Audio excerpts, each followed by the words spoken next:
Right, 2 budgets in around 7 months takes quite a toll. I used to have that much hair, and look what's happened. It's very appropriate to be here at the Chamber of Commerce for this speech about the Morrison government's fiscal strategy. The last 12 months has very much been a Team Australia effort, and your organisation, and particularly your membership, has done so much to keep our economy going. And it is our desire and our strategy to get the private sector to take the baton and to run with it. And so being here to talk at an ACCI event is highly appropriate. Can I acknowledge my good friend and partner in the budget process, Simon Birmingham. It's been great to work with him. He's been obviously an outstanding member of our team, and we've worked very closely and productively over the course of this budget preparation. To Bruce Bilson, who knows a thing or two about small business budgets and creating jobs, it's great to be here with you as well. Ladies and gentlemen, 1 year ago, our nation was in lockdown. We were staring into the economic abyss. 1.3 million Australians had been stood down or had lost their jobs. At the time, Treasury feared the unemployment rate could reach 15%, or over 2 million out of work. However, we were entering this crisis from a position of economic strength. The unemployment rate was 5.1%. Workforce participation was close to a record high. Welfare dependency at a 30-year low. We had returned the budget to balance for the first time in 11 years. Budget surpluses were forecast in each year across the forward estimates, and government debt was low by international standards. Australia's sound economic position enabled us to respond to COVID as required. Now, beyond all expectations, after the first recession in nearly 30 years, employment has not only returned to its pre-COVID level, it has surpassed it. There are more Australians in work today than ever before. Say that again. There are more Australians in work today than ever before.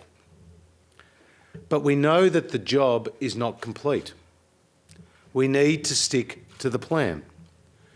So today I want to discuss the principles and the strategy that have successfully guided the Morrison government's decision to take so many economic measures to date, and the approach we will take during the recovery phase and beyond. Specifically, I want to talk about how our economic and fiscal strategy was designed to protect jobs and avoid the scarring of the labour market. How the upcoming budget will continue to prioritise job creation and drive the unemployment rate even lower. And how we will continue to ensure Australia's fiscal position remains strong and sustainable. At the outset of this crisis, we laid out a clear set of principles to guide our emergency response.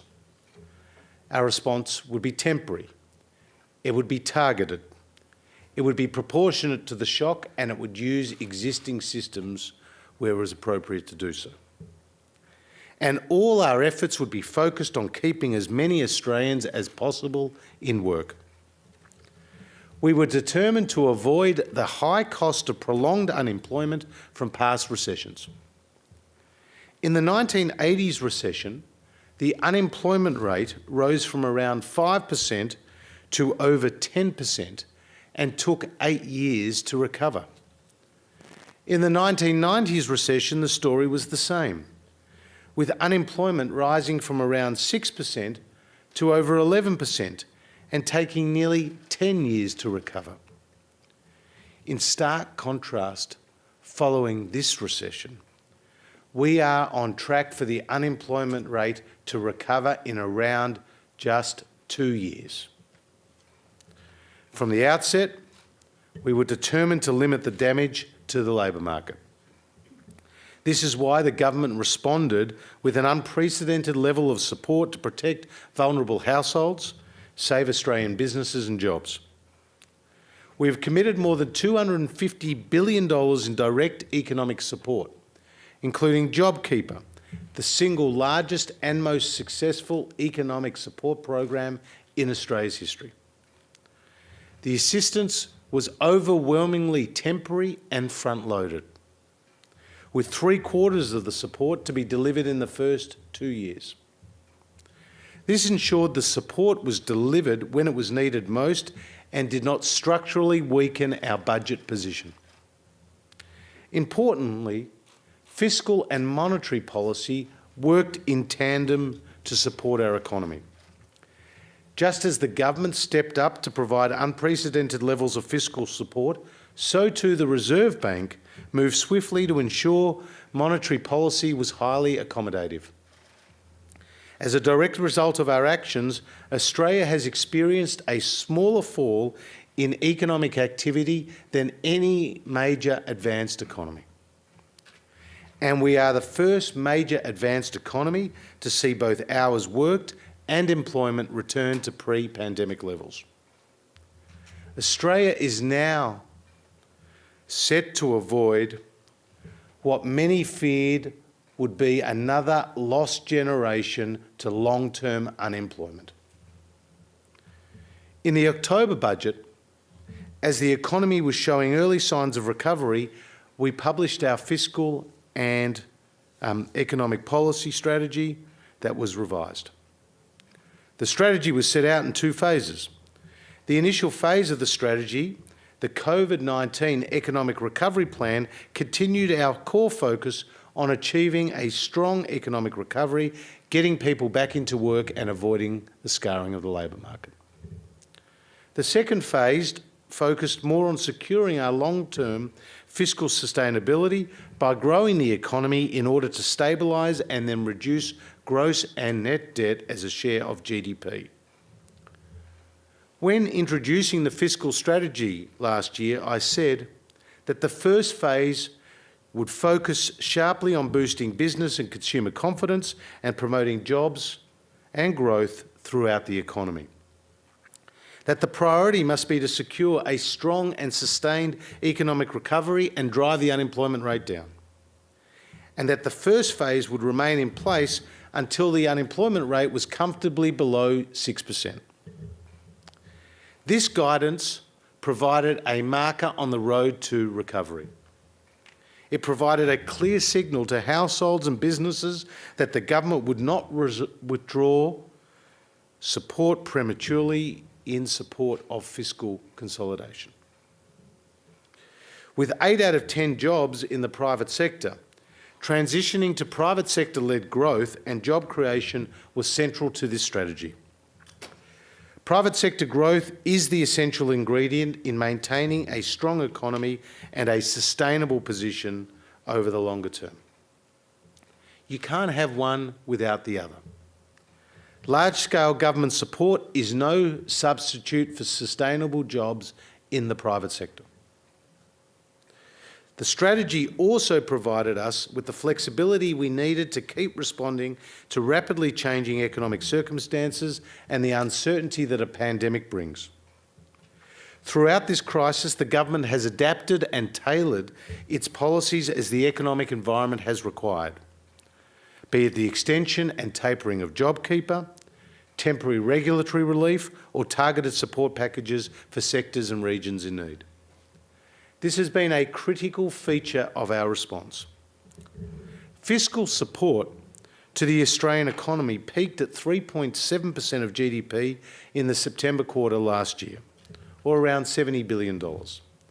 By the March quarter this year, it had more than halved to 1.4%, or around $30 billion. Even as fiscal support was reduced, the economy continued to recover and jobs continued to come back. Emergency support programs like JobKeeper had to come to an end. It was the right decision for the economy, for the labour market, and of course, for the budget.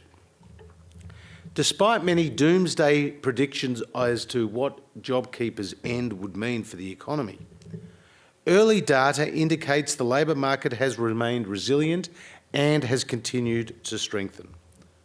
Over the fortnight to the 16th of April, immediately following the conclusion of JobKeeper, the number of people on income support has actually fallen by approximately 46,000 people. And as the JobKeeper program concluded in March, job ads rose to reach an all-time high, and the number of job seekers for every vacancy fell to its lowest level in over a decade. While this is encouraging, we are not complacent. We recognise that the COVID-19 pandemic is far from over.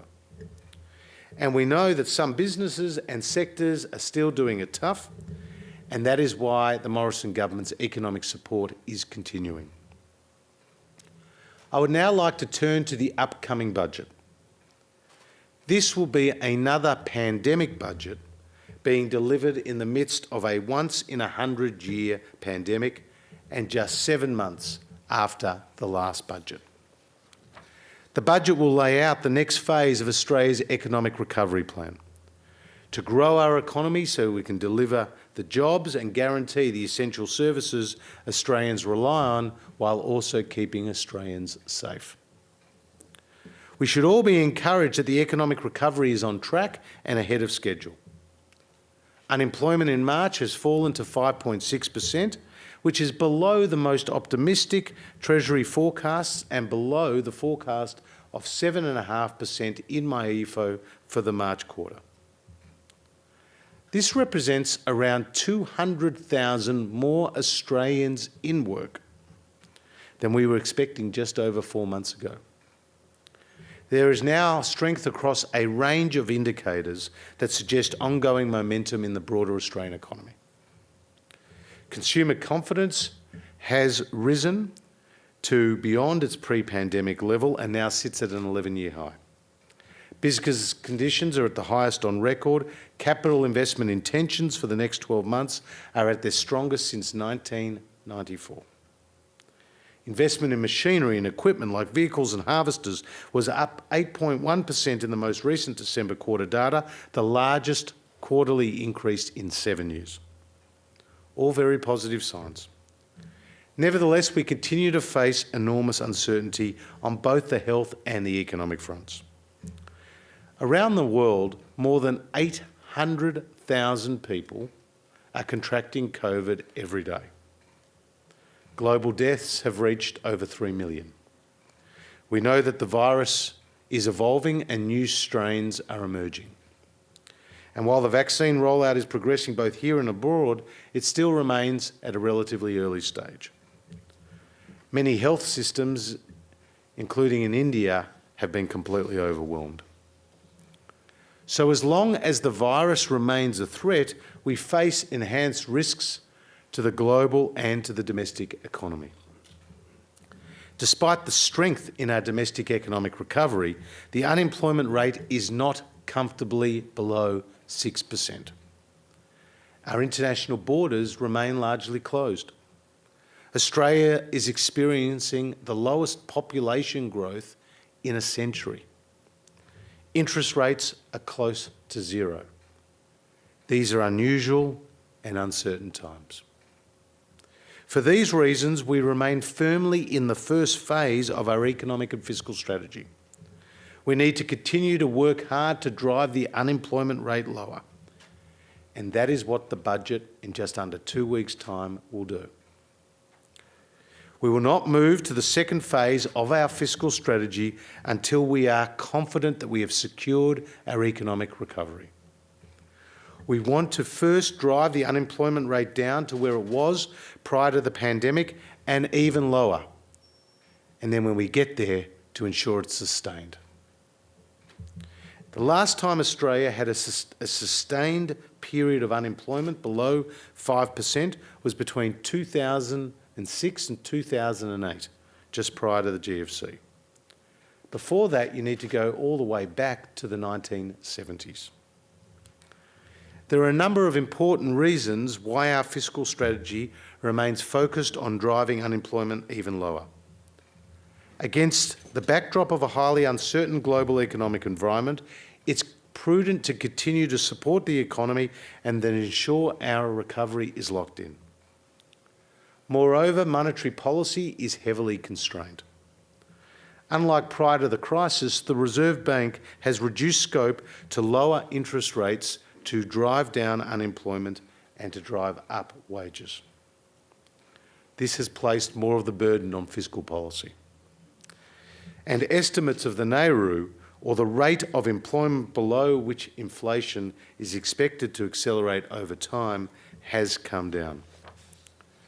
The Treasury will today release a technical working paper on the NAIRU, as well as a paper on labour force participation. As has been foreshadowed, they now estimate that the NAIRU sits between 4.5 and 5% lower than their previous estimate of 5%.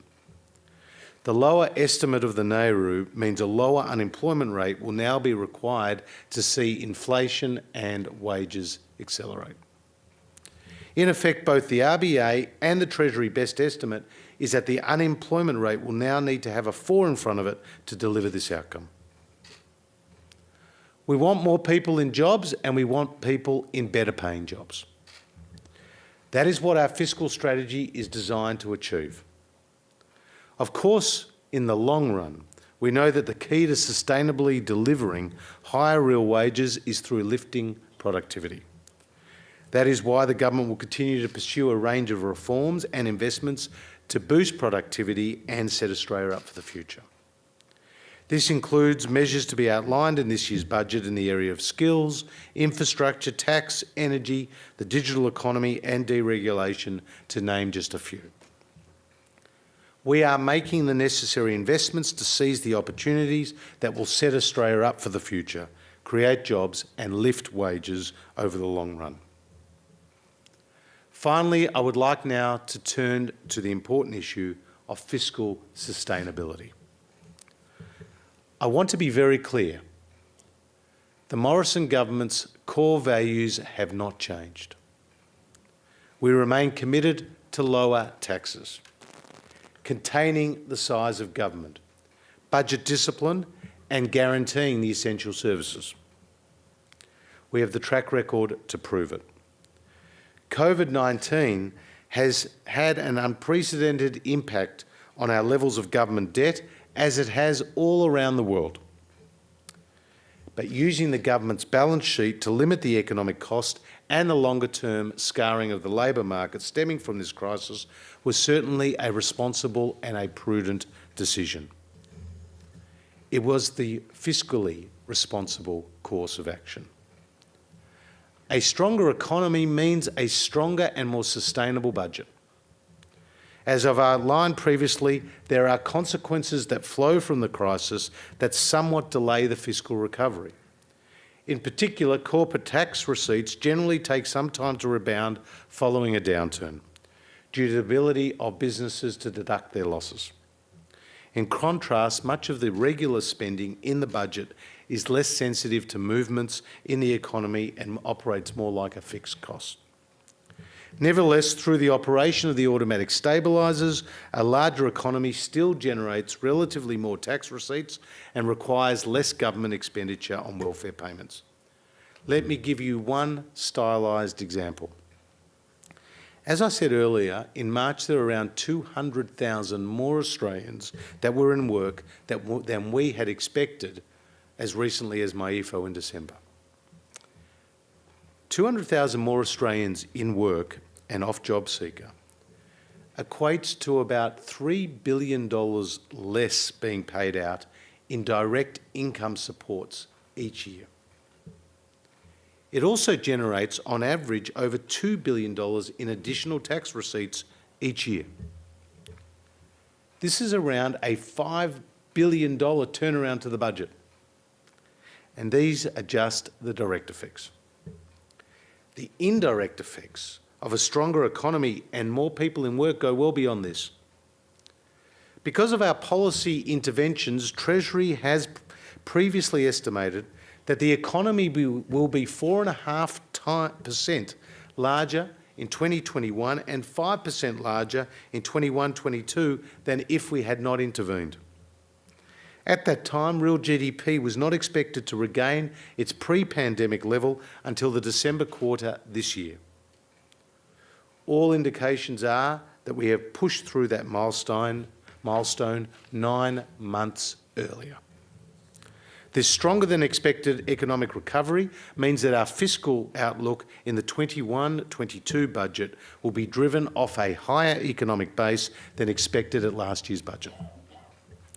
This will assist us achieve our medium-term fiscal strategy of stabilising, then reducing gross and net debt as a share of GDP over time.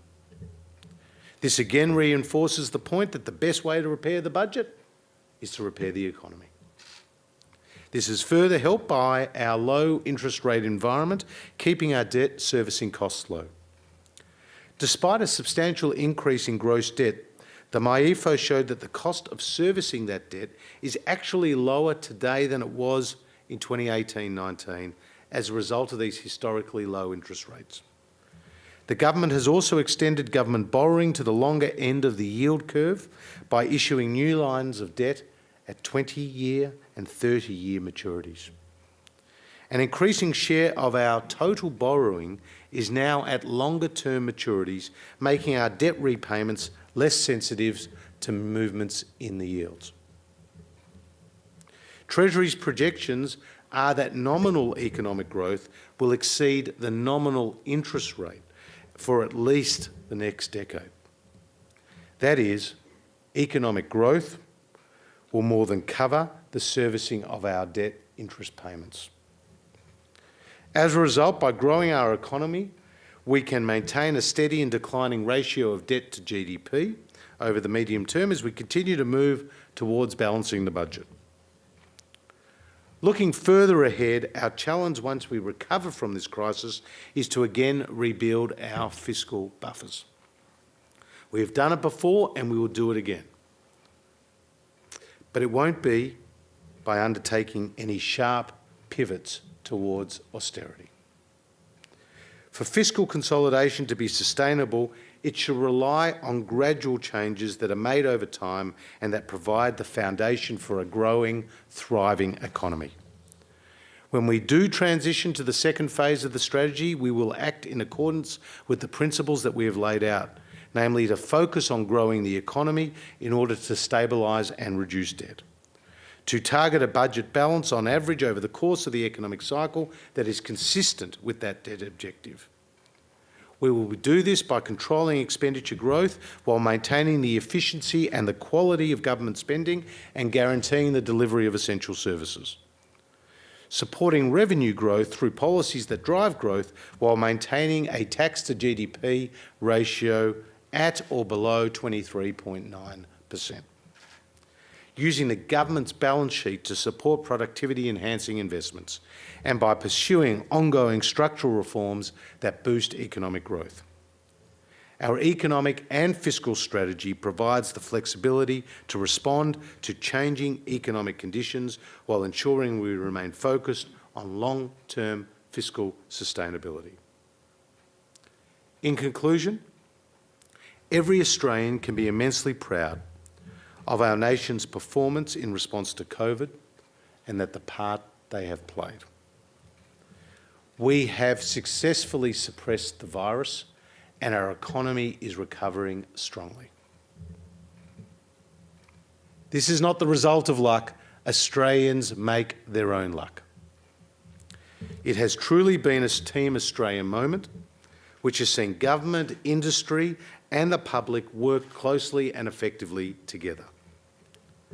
But while Australia has fared better on the health and the economic front than nearly any other country in the world, there is no room for complacency, particularly as the virus remains a significant threat, as we have seen with recent events in India. That is why the budget in just under 2 weeks' time and our fiscal strategy as outlined today will continue to prioritise job creation as Australia's pathway to a stronger economy and to a stronger budget position.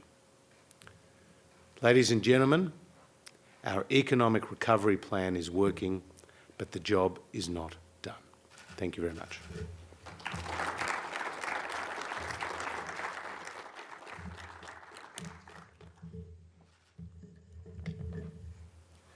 Thank you very much, Treasurer, for a fantastic presentation. Now, if I could call on Dr. Ross Lambie, our Chief Economist, to conduct a Q&A with the Treasurer. I'll hand over to you now, Ross. Thank you, Paul. Treasurer, I just want to take the opportunity of really thanking you and the government for the great economic management we've had today. As Jenny commented earlier on, we're very fortunate to be where we are. And from what you said in your speech, we really welcome the focus and the direction the government is looking to take from here. You mentioned about productivity, and you mentioned about the importance of productivity, and that's something that's pretty dear to Aki's heart, and it certainly features large in our pre-budget submission, the need for productivity growth. I guess I'd like to just start by asking you, business investment, business-led recovery, which is going to be important to the growth, particularly over the shorter term, but also out into the longer term. We're starting to see the benefits of measures such as the temporary full expensing, the instant asset write-off, a bit of a slow take-up, but totally understandable given business confidence had to come through.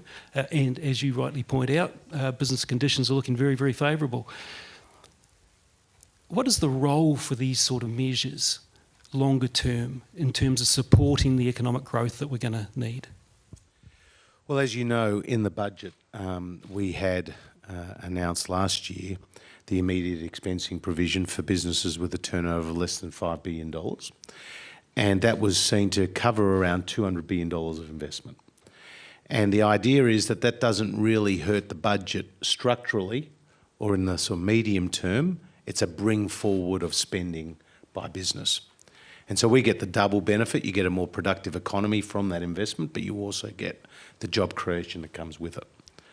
That was in place for a couple of years, and it was combined with the loss carry back measure, which allowed businesses that may have made a loss to offset that against previous taxes on profits, taxes paid on profits.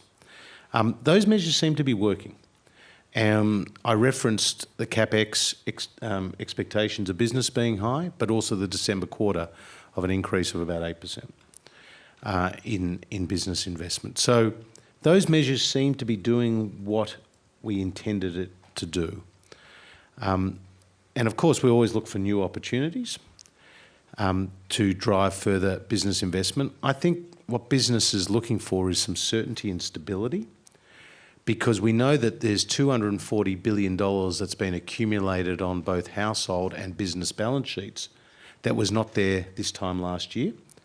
That's money that's been saved, that's money that the government has spent, that's been accumulated, and it's going to be really important for the sustainability of the recovery that that money is spent over time. And so for business to make investments and use that money that's been accumulated, they look for stability and certainty. And so hopefully today's speech provides that pathway going forward and that certainty for business. Because for Simon and I and the Prime Minister and the rest of the government, a key focus to Australia's economic recovery plan is for the private sector to take the baton and to run with it. Because 8 out of every 10 jobs are in the private sector. And we want business to be feeling confident to go and invest, to hire, to innovate and to grow. And so this budget will be seeking to build on announcements in last year's budget designed to do that. With respect to productivity, this is not only an Australian challenge, this is a global challenge. There's lots of factors that are at play here. We're more of a services-orientated economy. You're seeing a digital transformation, globalisation. All those factors have sort of played into how the economists are thinking about measuring productivity. But again, our infrastructure investments, our investments in skills and training,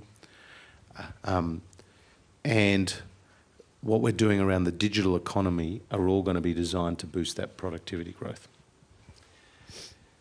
So a key part of the productivity growth too, and what you've highlighted in your speech, is jobs and skills. So we're in a situation now with international borders, still got restrictions on them, barriers in terms of getting people and skills matched to businesses that need them. Are you focusing on those sort of barriers? And if so, what sort of incentives are needed to ensure we have that matching to allow that growth to actually be translated through to jobs? Well, this was the motivation behind the National Skills Commission, which Adam Boynton is involved in and has been a subject of much discussion between myself and the state treasurers, because there are some shared responsibilities around the skills system, and we share some of the payments. And we have agreements in place called NASWAD, which we're looking to put in place a successor to. And so we're entering into bilateral negotiations with states where issues like efficient pricing are being talked about, designed basically to get a better signal that matches up, as you say, what industry needs, what your membership needs, and what is coming out of our TAFEs and our other education institutions. We know there's going to be, we're seeing workforce shortages today, but we also know there's going to be future workforce shortages. One area that we're focused on is the care workforce. I mean, you saw 100,000 more people go onto the NDIS over the course of the last year. Who's going to be providing that important care and support? It's going to be trained people. And you can't just, click your fingers and get that sizable workforce in place overnight. So too aged care. Our response is focusing on workforce just as it is on governance and the sustainability of the sector. So there is some very important workforce needs across the economy, and we are going to have in the budget a series of measures that are designed to better match up the skills that are being produced with the needs of industry. And finally, one area where this is really important as well is with respect to the digital economy, cyber, for example, cyber technical skills. Everyone is going to have a great need for those technical skills going forward. And so we need to be able to produce in Australia those graduates with those skills.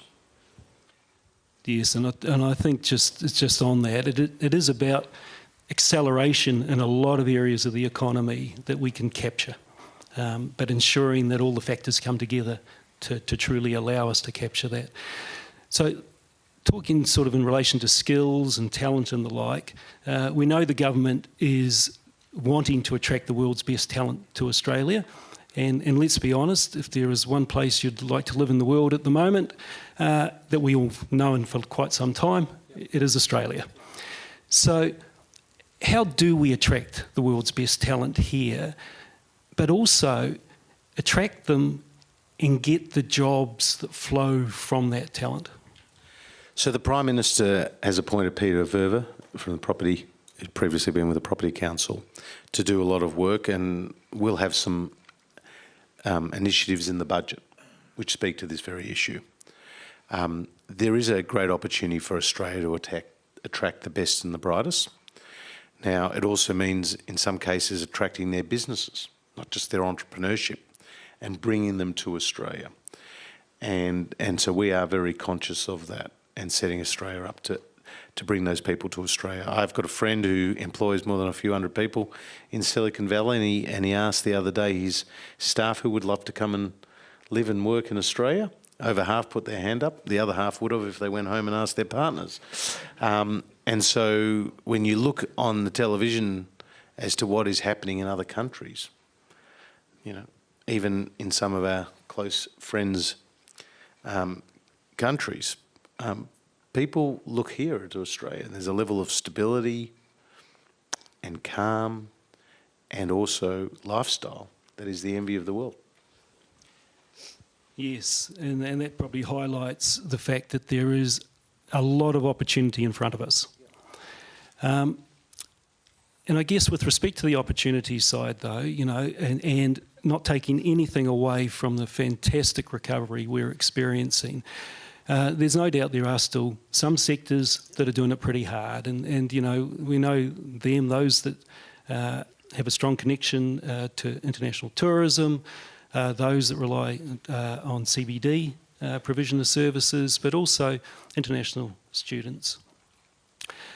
And they won't come right until we fully open up the economy. And as you mentioned in your speech, there's still a bit of uncertainty ahead, and you did look at the implications of the virus and some of the evolution that's taking place there.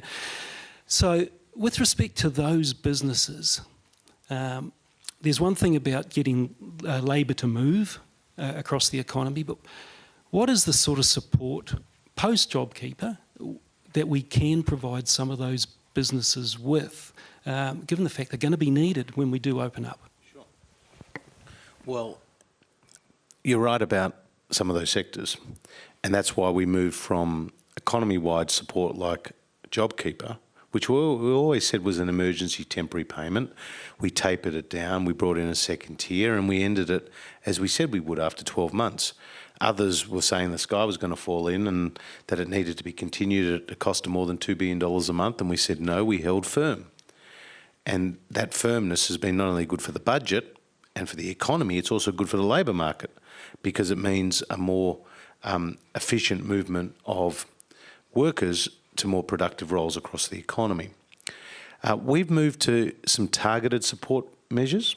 So with respect to aviation, as you know, we put in place the half-price airfares, which have been very successful to date. We did that to support the tourism industry as well. With the arts packages, we've provided grants in order to hold live events, and we also put in place cheap loans, which you can even have a period of repayment free, and those loans are designed to back those businesses that back themselves. We're looking at other areas, of course, as required, but the states also have a responsibility here. And my sense is, as restrictions are eased, and we saw, for example, some of the transport restrictions, public transport restrictions in New South Wales ease, more people are coming back. CBD workers are coming back, albeit a bit slowly.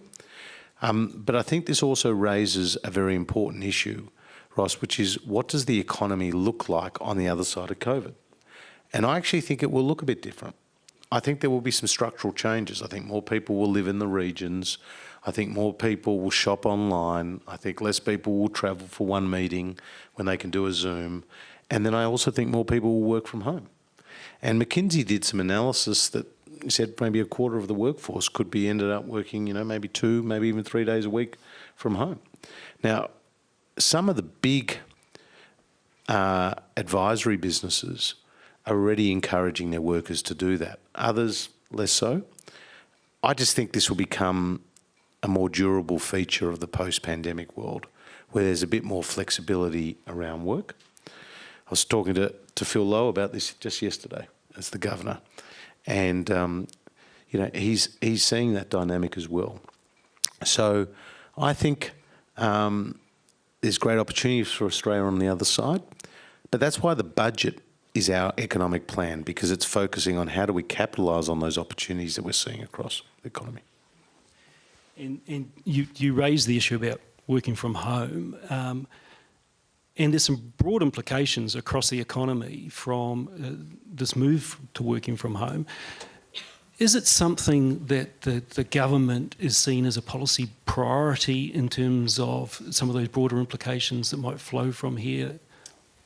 Well, again, this is where the private sector needs to direct the traffic, not the government. These are decisions that commercial businesses will make in conjunction with their employees. Obviously, there are ramifications for the movement of labour and for other businesses that may be impacted. But I'm confident that the economy will find the right level. We're not Big Brother. We're not directing traffic with respect to every workplace. We'd rather, and we will encourage commercial businesses to make those decisions working together with their employees. Yes, and just quickly picking up on the encouraging sort of leads me to my next question, which is concerning the Council on Federal Financial Relations. The Council had on its agenda for 2021 looking at some tax reform and regulatory reform. And I guess I just wanted to sort of check in to see and understanding, it's been a pretty interesting year, how is progress going with respect to some of those reform areas? Well, we achieved one big one, which was the mutual recognition of occupations, so that if you're a tradie, you can move from one state to another without necessarily being re-licensed and paying an extra fee.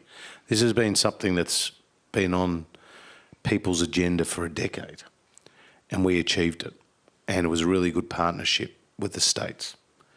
And so that is going to have a real economic benefit, particularly as some regions will need workers more so than maybe another, and having that in a particular area.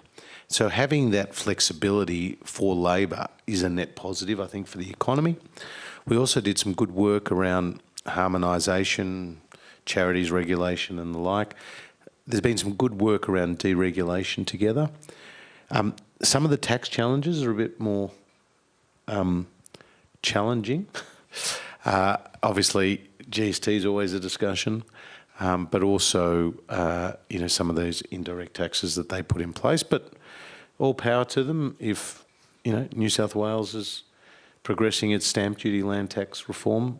That's going to be a matter for them to drive, and Dominic Perrottet, who I work very closely with, has obviously made that a priority for him. Yes, and as you know, Treasurer, we're going to be still having a major push on payroll tax. Well, I'd love the states to cut it, but they can't come to me and ask for more money as a result. Look, thank you very much for the generosity of your time, and I look forward to reading those Treasury technical papers later on today. Very good. Thank you very much. Thank you, Treasurer, and thank you, Dr. Ross Lambie. That was a great presentation. That's where we leave Canberra and the Treasurer Josh Frydenberg, who's just delivered what's being seen as a landmark speech outlining his plan for getting the unemployment level down to pre-pandemic levels in order to boost inflation and wages. Our business editor Ian Verinder was listening to what the Treasurer had to say, and he's with me in the studio. Hi there, Ian. What did you make of his plan? Look, it is a landmark speech. It's a radical departure, really, for the coalition. For the past 50 years or more, the coalition's had the idea of, it's austerity, really, and that governments should get out of the way and allow the private sector to take control of the economy and run business and labour markets, for that matter. Now we're talking about, if not throwing austerity completely out the window, pushing it as far away as possible, even though we're in a recovery stage right now with the economy. And, the whole idea of austerity over the past half century has forced central banks like our very own Reserve Bank to actually take the lead anytime there's a downturn. And so they've been forced to carry the weight, carry the can to fix economic